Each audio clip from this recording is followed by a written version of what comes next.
Hi friends, welcome to village Bihari channel. Present మనం వచ్చేసి మహారాష్ట్ర ఔరంగాబాద్లో ఉన్నాము. మనందరికీ తెలుసు కదా తాజ్మహల్ ఎంత అద్భుతంగా ఉంటుందో. అటువంటి తాజ్మహల్ని పోలి ఇంకొక కట్టడం ఉందని చెప్పి మీకు ఎవరికైనా తెలుసా? తెలీదు. చాలామందికి కూడా తెలీదు. తాజ్మహల్ని కాపీ కొట్టి ఇంకోటి కట్టించినారని చెప్పి. సేమ్ తాజ్మహల్ లాగానే అటువంటి కట్టడమే ఇక్కడ ఔరంగాబాద్లో బీబీకా మక్బారా అనే ప్రదేశం ఉందన్నమాట. అది ఎలా ఉంటుందంటే ఇంకా మనకు తాజ్మహల్ని చూసినా ఒకటే, దీన్ని చూసినా ఒకటే. ఇంకా కట్ కాపీ పేస్ట్ ఉన్నట్టు ఉంటుంది అబ్బా. అక్కడ కట్ చేసి ఇక్కడ పేస్ట్ చేసినట్టు ఉంటుంది. సో అటువంటి ప్రదేశాన్నే మనం ఇప్పుడు చూడబోతున్నాము. ఈ కట్టడాన్ని వచ్చేసి 1660 సంవత్సరంలో ఔరంగజేబు గారు తన భార్య కోసం కట్టించినారు. తన భార్య పేరు వచ్చేసి దిల్రాజ్ బాను బేగం. ఆవిడకు వచ్చేసి మొత్తం 5 మంది పిల్లలు. 5వ ప్రసవం జరిగిన తర్వాత 1 నెల రోజులకు ఆరోగ్యం బాలేక ఆవిడైతే చనిపోతారు. ఆవిడంటే ఔరంగజేబు గారికి చాలా ఇష్టం. సో ఆవిడ చనిపోయిన తర్వాత చాలా బాధపడతారు. తన పిల్లలు కూడా చాలా బాధపడతారు. సరే ఆవిడ కోసం ఎలాగైనా సరే ఒక మంచి కట్టడాన్ని కట్టాలా అని చెప్పి ఎలాగో తన తల్లి అయిన ముంతాజ్ కోసం ముంతాజ్ మహల్, అక్కడ తాజ్మహల్లో ముంతాజ్ గారి సమాధి ఉంది కదా, సేమ్ అదే మోడల్లో కడదామనే ఉద్దేశంతో ఇక్కడ కూడా ఈ కట్టడాన్ని ప్రారంభిస్తారు. ఆ రోజుల్లోనే దాదాపు 7 లక్షల రూపాయలు పెట్టి ఈ కట్టడాన్ని అయితే కట్టించినారు. మొత్తానికి ఇది ఎలా ఉంటుందంటే తాజ్మహల్ని కాపీ కొట్టి సేమ్ టు సేమ్ ఇక్కడ దింపినట్టు ఉంటుంది. చాలామందికి కూడా తెలియదు తాజ్మహల్ లాంటి ఇంకో కట్టడం కూడా ఉందని చెప్పి. అటువంటి కట్టడాన్నే మనం ఇప్పుడు చూడబోతున్నాము. ఔరంగజేబు గారి కట్టడాలలో అతిపెద్ద 2వ కట్టడం ఇది. ఇంకా అర్థం చేసుకోండి, ఆయన కట్టడాలు ఎన్నో ఉన్నాయి, వాటిలో 2వ అతిపెద్ద కట్టడం అంటే చాలా అద్భుతంగా ఉంటుంది. ఇంకా దీన్ని చూసినా ఒకటే, తాజ్మహల్ని చూసినా ఒకటే. సో ఇటువంటి కట్టడాన్ని మనం చూడబోతున్నాము. అక్కడికి వెళ్ళిన తర్వాత ఇంకొన్ని విషయాలు అయితే మాట్లాడుకుందాం. ఇంకా వీడియో స్టార్ట్ చేద్దాం. Let's start our video.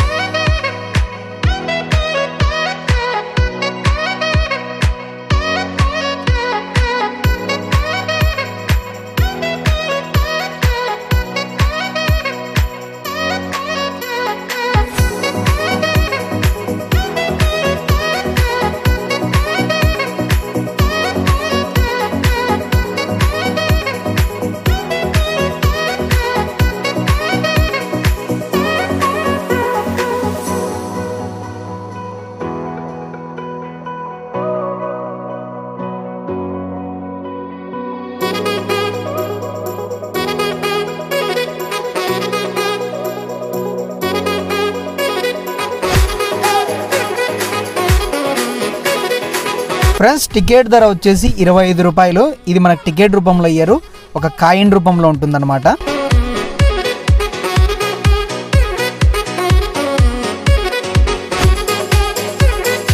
Bibi Ka మక్బారా ఎంట్రన్స్లో ఉన్నాము. ఇక్కడ నుంచే మనం లోపలికి వెళ్ళాలి.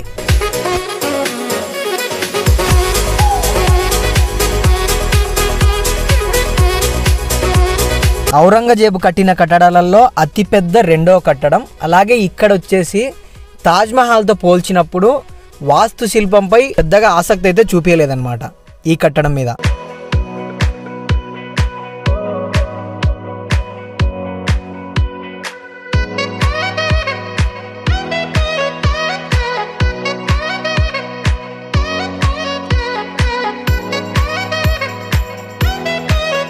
దూరం నుంచి చూసినప్పుడే ఇంత అద్భుతంగా ఉంది కదా, ఇంకా పైకి వెళ్ళి చూద్దాం రండి. ఇంకా అద్భుతంగా కనబడుతుంది మనకు.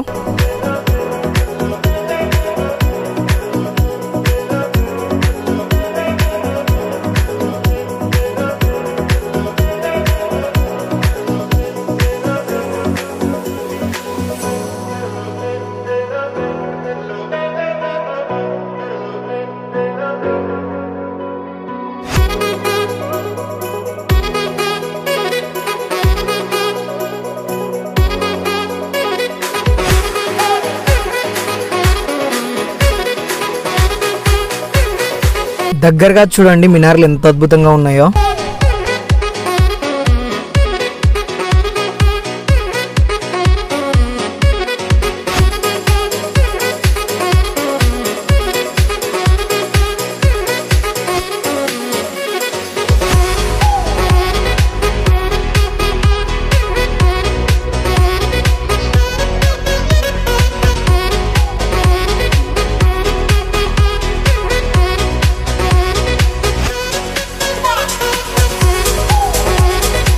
ఔరంగజేబు గారి భార్య సమాధి వచ్చేసి లోపల ఉంది.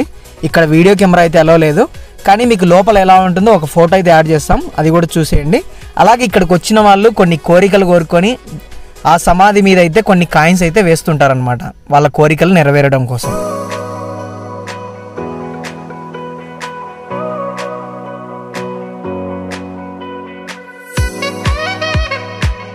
ఈ డోర్స్ చూస్తున్నారు కదా, చాలా పురాతనమైనవి. అలాగే చూడడానికి గోల్డెన్ డోర్స్ లాగా ఉన్నాయి, కానీ గోల్డెన్ డోర్స్ అయితే కాదు. ఇప్పుడు మనం చూస్తున్నది పాలరాయి అంటారు. ఈ పాలరాయిని జైపూర్ దగ్గర కొన్ని గనుల్లో నుంచి అయితే తవ్వించి ఆ కాలంలో అయితే తెప్పించి ఈ విధంగా ఇక్కడ పాలరాయి కట్టడాన్ని అయితే ఏర్పాటు చేసినారనమాట.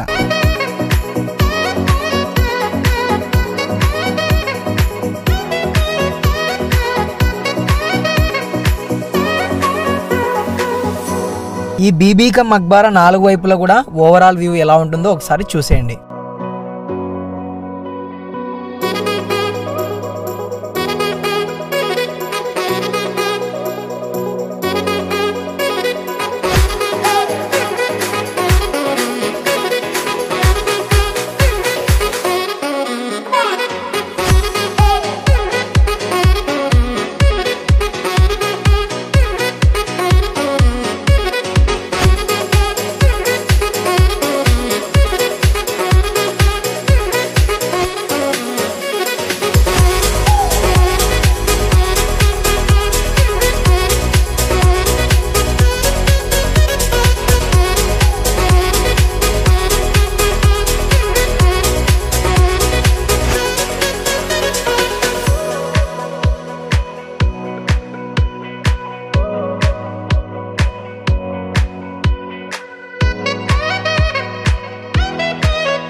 ఫ్రెండ్స్, వీడియో చూశారు కదా.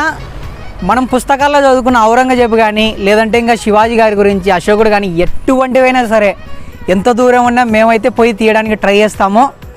ఈ మధ్య అయితే ఛానల్ వ్యూస్ తగ్గిపోతున్నాయి. ఇంకా మీకు ఇంట్రెస్ట్ తగ్గిపోయిందో అర్థం కాలేదు, లేదంటే మేము ఏ కొండలు ఎప్పుడు గుహలలోకి కొండలలో పోవాలంటే కొంచెం ప్రాణానికి రిస్క్ అయినవి అవన్నీ. మేమేం వెళ్ళమని కాదు, అటువంటి ప్రదేశాలు దొరికితే వెళ్తాము, కానీ దొరకాలి కదా.